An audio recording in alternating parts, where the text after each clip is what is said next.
En el primer episodio vimos el funcionamiento de los cohetes. Si no lo habéis visto, dejaré un enlace por aquí. Por lo que ahora ya puedo empezar con el verdadero propósito de esta serie, las misiones espaciales. Y vamos a empezar por el principio. ¿Cómo empezó todo esto de los cohetes? 10, 9, 8, 7, 6, 5, 4, 3, 2, 1.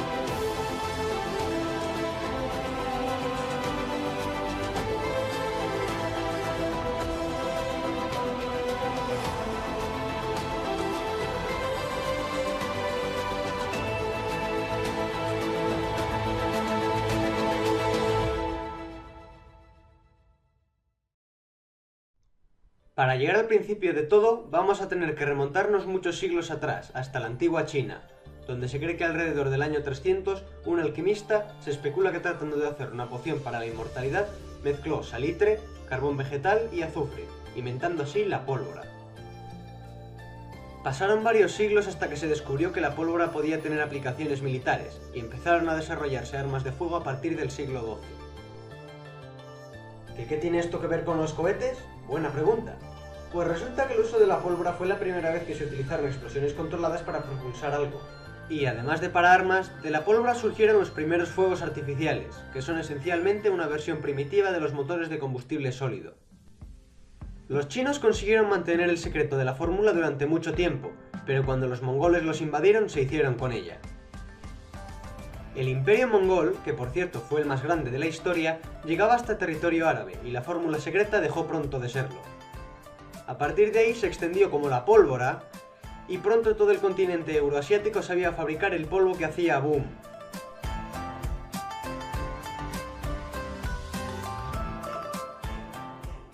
Ahora vamos a un tiempo un poco más cercano, cuando el 5 de octubre de 1882 en Massachusetts, Estados Unidos, nació Robert Goddard.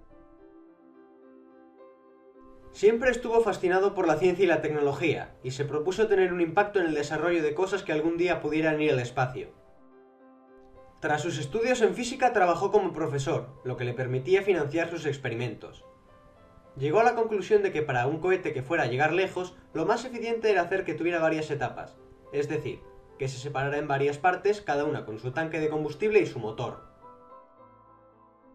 De esta manera, cuando la parte de abajo se queda sin combustible, se desprende para no tener que cargar con el peso inútil del tanque vacío.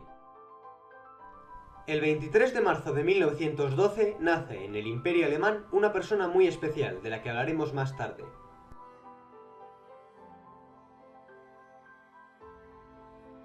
Goddard empezó sus lanzamientos con cohetes de combustible sólido, que son los únicos que existían en 1915, con prometedores resultados. Básicamente hacía todo el trabajo de diseñar, financiar, construir y lanzar sus propios cohetes sin apenas ayuda, aunque más tarde empezó a tener inversores y compañeros. A raíz de su trabajo, propuso al ejército la creación del arma que hoy llamamos bazooka. Al mismo tiempo iba publicando su trabajo, pero la gran mayoría de las veces era ridiculizado por la prensa. El New York Times afirmó que un cohete no podría funcionar en el vacío del espacio.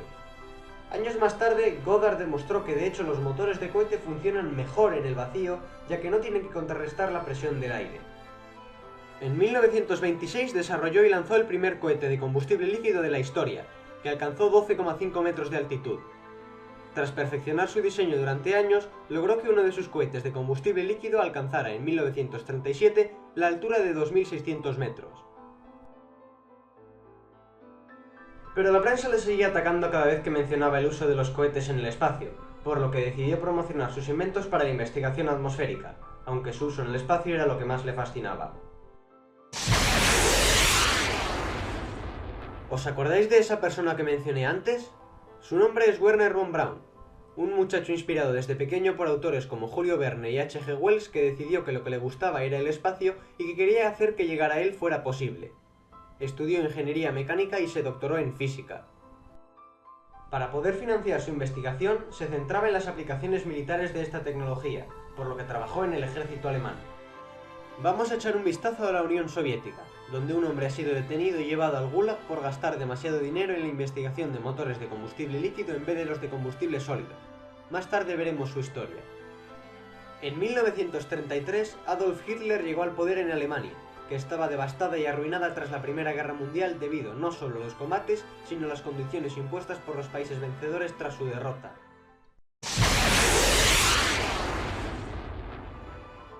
Cuento estas cosas ya que es imposible entender la historia de la exploración espacial sin conocer la historia misma, ya que están muy entrelazadas. Y uno de los puntos de inflexión más importantes fue la Segunda Guerra Mundial, por lo que la siguiente parada de nuestro viaje es la Alemania nazi.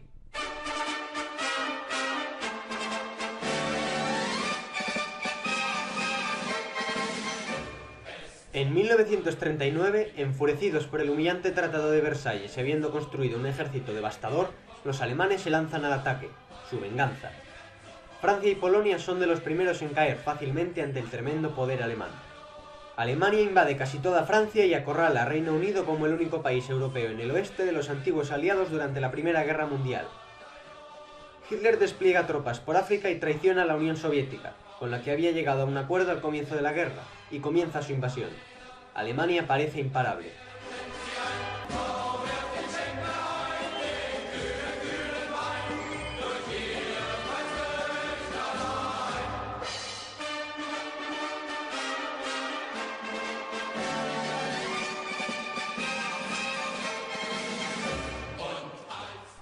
Japón se une a la guerra del lado de Alemania, con el objetivo de acabar con su gran enemigo del Pacífico, Estados Unidos. El bombardeo japonés de Pearl Harbor, un importante embarcadero militar situado en Hawái, provocó la entrada de Estados Unidos en la Segunda Guerra Mundial.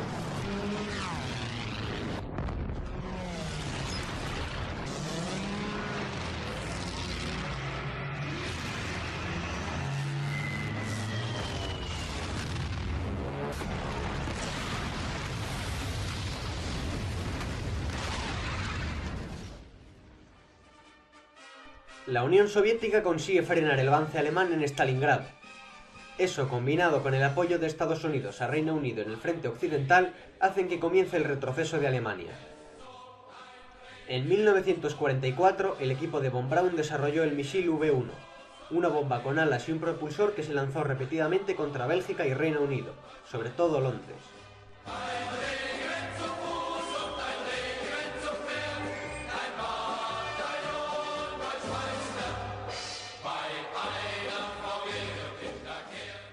Poco después, von Braun hizo funcionar el V-2, el primer misil de largo alcance, y fue el padre de todos los cohetes posteriores, que se utilizó con los mismos fines que el V-1.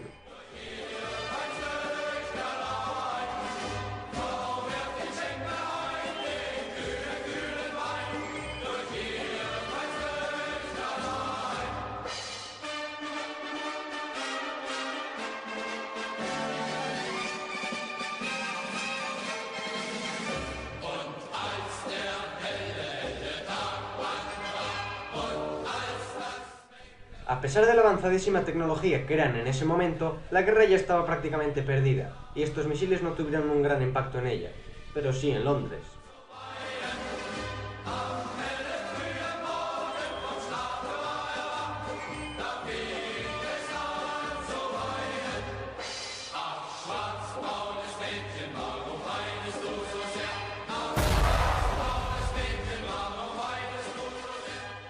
Finalmente, la Unión Soviética por el frente oriental e Inglaterra, Francia y Estados Unidos por el occidental tomaron Alemania y la guerra terminó.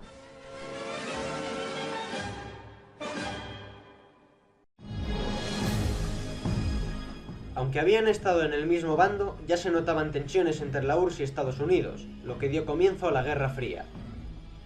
Nada más acabar la Segunda Guerra Mundial, ambos países compitieron por hacerse con los científicos alemanes, que eran los mejores de aquella época. Von Braun ya había tenido problemas con la policía alemana cuando dijo que el objetivo de Hitler le importaba muy poco y que lo único que le importaba eran los viajes espaciales, por lo que contactó con los aliados y se rindió a Estados Unidos el 3 de mayo de 1945, junto a 500 científicos de su equipo y varios prototipos. Poco les faltó para ser capturados por los soviéticos, que querían incorporar a von Braun al equipo de Sergei Kérelio, que es el hombre del Gulag que mencioné antes y es considerado la contraparte soviética de von Braun. En lo que queda de episodio voy a centrarme en el trabajo de Kérelio, aunque la historia de von Braun no acaba ni mucho menos aquí. Robert Goddard muere el 10 de agosto de 1945 por cáncer de esófago. A finales de la Segunda Guerra Mundial, Kerelev empezó a trabajar en motores de cohete desde una prisión a la que le habían trasladado desde el Gulag, de donde salió con problemas de salud que le acompañarían el resto de su vida. Finalmente, el gobierno le rehabilitó y admitió que su condena había sido injusta. Tras el comienzo de la Guerra Fría, Estados Unidos y la Unión Soviética empezaron una carrera armamentística preparándose para una guerra nuclear. Trabajaron durante años en misiles balísticos cada vez más potentes y capaces de llevar bombas cada vez más lejos para no quedarse atrás el uno del otro en caso de un enfrentamiento. Kerelev y su equipo desarrollaron los primeros cohetes de la familia R-7 con fines militares, lo mejor de aquella época y que se convertirían hasta día de hoy en los cohetes más usados por los rusos. Tiene cierta gracia que la tecnología de los viajes espaciales venga de misiles nucleares intercontinentales. Por aquel entonces empezaron a hacerse sugerencias sobre lanzar algo al espacio, pero sin mucho éxito. En 1957, la idea de lanzar un satélite al espacio apareció en la prensa estadounidense, lo que avivó la llama en la Unión Soviética, que se propuso hacerlo primero aprovechando el Año Geofísico Internacional, organizado por las Naciones Unidas entre 1957 y 1958. El equipo de Kerelev desarrolló el Sputnik 1 en menos de un mes, y fue en completo secreto hasta su lanzamiento para evitar que se adelantaran los estadounidenses. Sputnik significa satélite. Tenía un diseño muy simple, que consistía en poco más que una bola metálica con un transmisor, instrumentos para medir temperaturas y baterías. Kerelev dirigió personalmente el montaje, y era un trabajo muy agitado. Finalmente, el 4 de octubre de 1957, el primer satélite de la historia, el Sputnik 1, se lanzó en un R-7 desde el cosmódromo de Baikonur, en el actual desierto de Kazajistán, que entonces formaba parte de la Unión Soviética.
El Sputnik tenía una órbita inclinada a 65 grados y elíptica, con una apoapsis de 939 kilómetros y una periapsis de 215 kilómetros.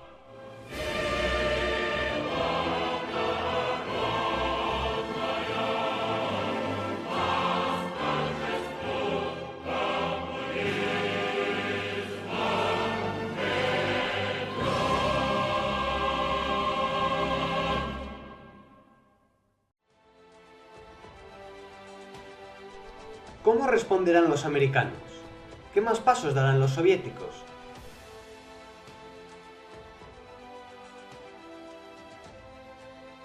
Lo veremos en el siguiente episodio de la historia de la exploración espacial, el primer humano en el espacio. Muy pronto en el planeta Génesis.